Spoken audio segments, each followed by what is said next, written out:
Previously I gave a preview and my opinion of this balance patch, but now I will talk about the consequences and how it feels to play the game after. Especially the changes to World vs. World, but also PvP. I'm Summer, and without much further ado, let's jump right in. I will go over each game mode separately. If you want to see only one game mode, be sure to skip to the section you're interested in. So let's start with PvE. I feel like PvE got the least changes.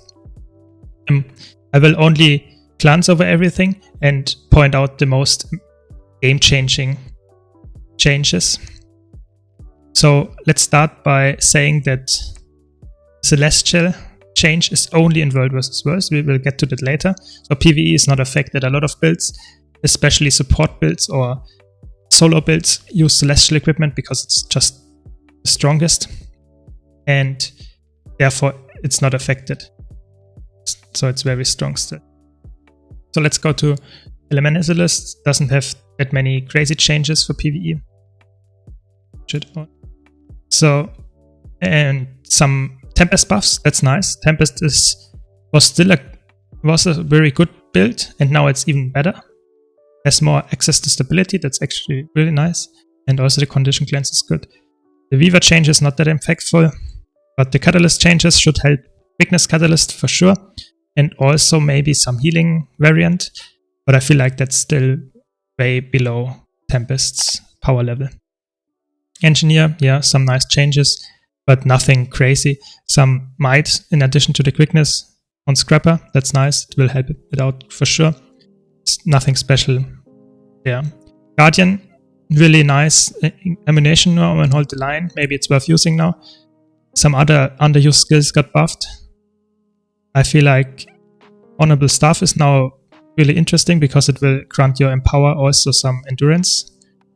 This is really nice.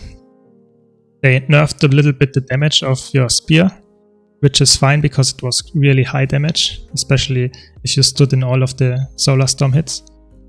And that's mostly it for Guardian. Mesmer didn't get any crazy changes, nothing special here, I will skip over it. And Necromancer, they buffed quite a lot of core skills and traits and changed the Extirpate in competitive modes, which is interesting. It's rather boring now, but we will get to that later. They give Swiftness on Locust Swarm now is AoE, so that's quite nice. But Transfusion, which is the big thing why you would take Heal Scourge, is now nerfed. And it's crazy, that's really impactful because it was really strong, of course, in every game mode that is. But now it's no longer teleporting. It's still worth to take because you have a still really big amount of res power, even if you can't teleport your targets. But you are way weaker, definitely. So I would say it's still worth running Heal Scourges for some encounters where you know you want to carry people and you can go melee all the time and you don't need to teleport them. That's why you can still rest them.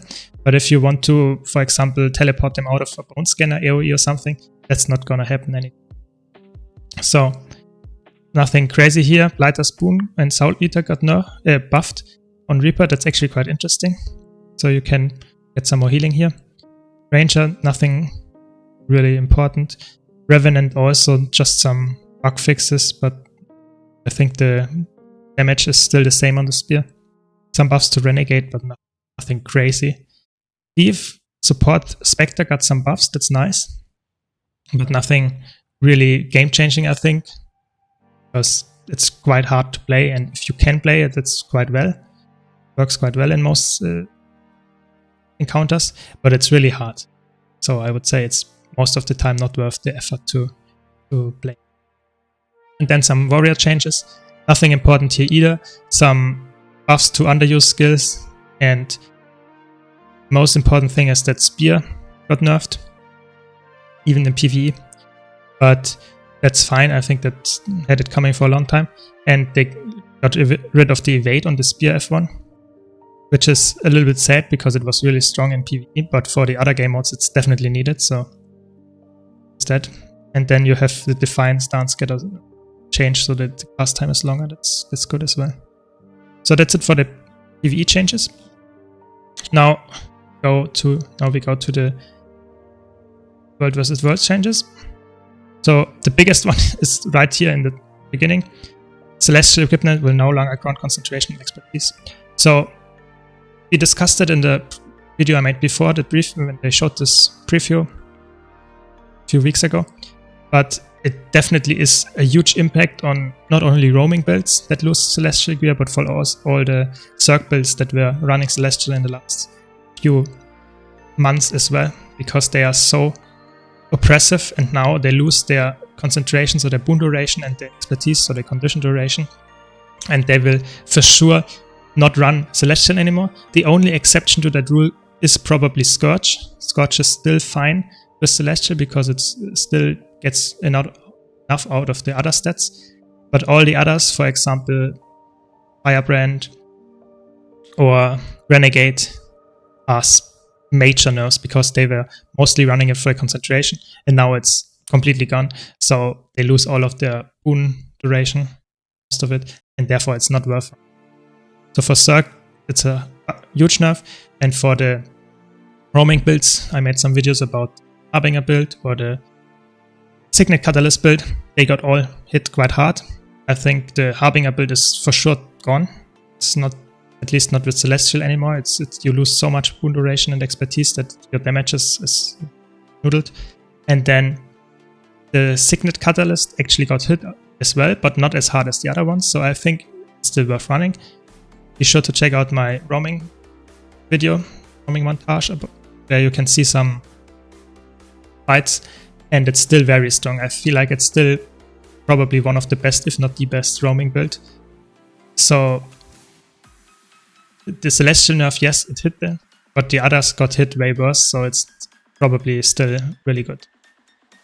So then some weapon buffs on Elementalist, quite nice actually, but nothing important, because most of the time the weapons were not the issue on Elementalist. It's more like the traits that you had to take or you want to take, always the same, so the weapons is not the problem, it's more like trait lines.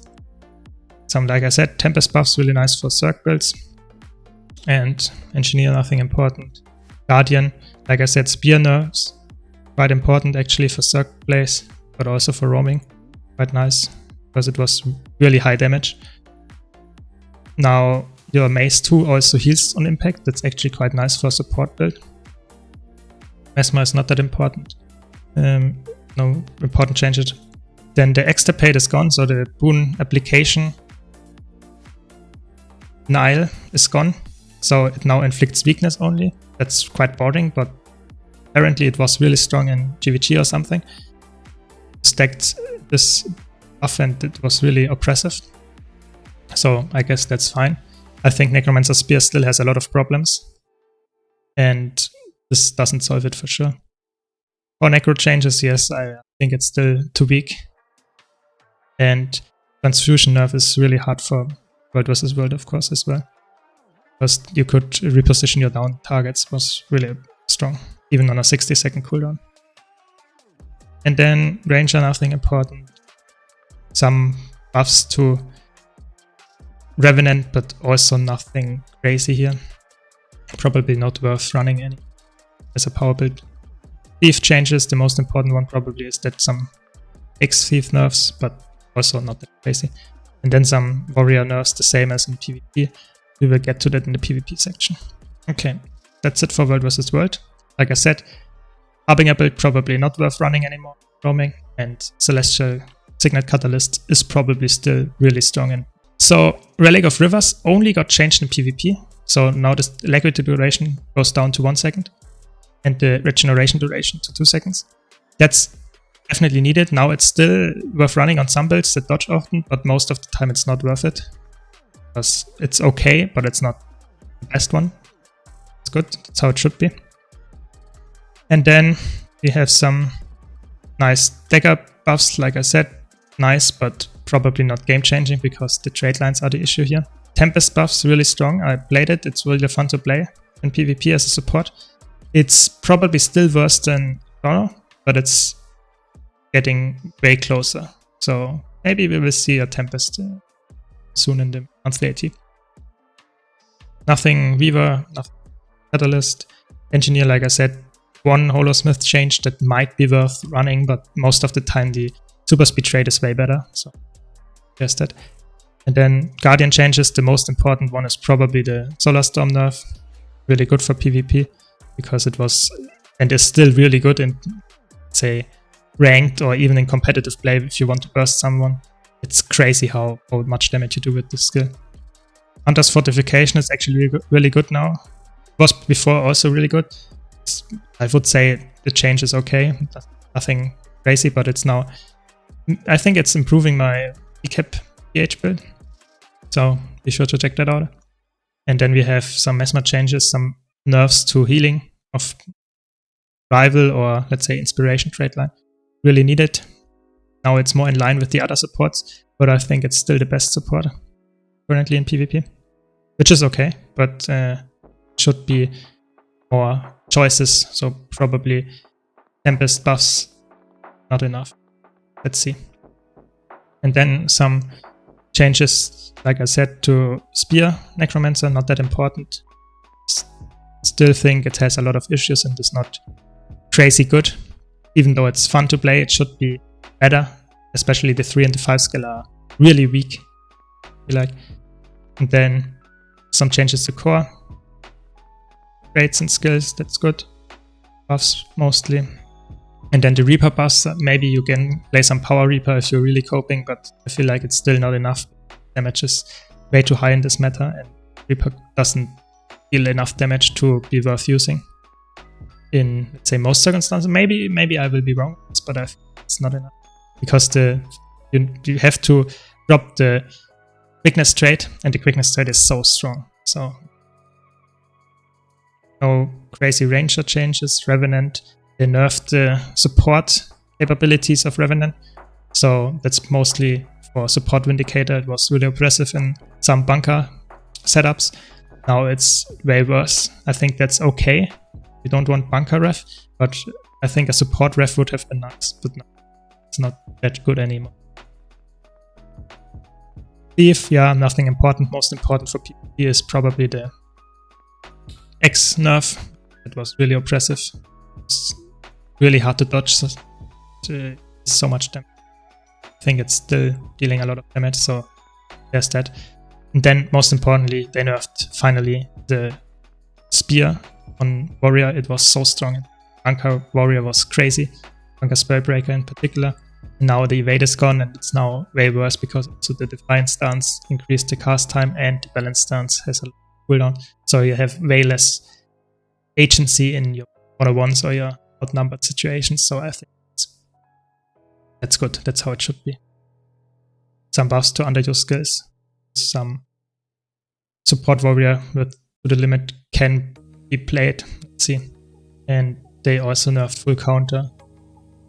Cooldown is higher, which was highly needed. So I feel like Warrior is still in a good spot. Not the Spear staff build, I think that's way worse now, but you can still play some Greatsword or the Dagger Spellbreaker side note build, which is good. That's how it should be, but not the bunker.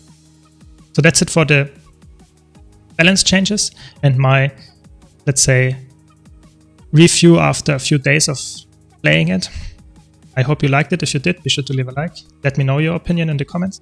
If you want to see more videos about balance and guides, be sure to subscribe. Thanks for watching.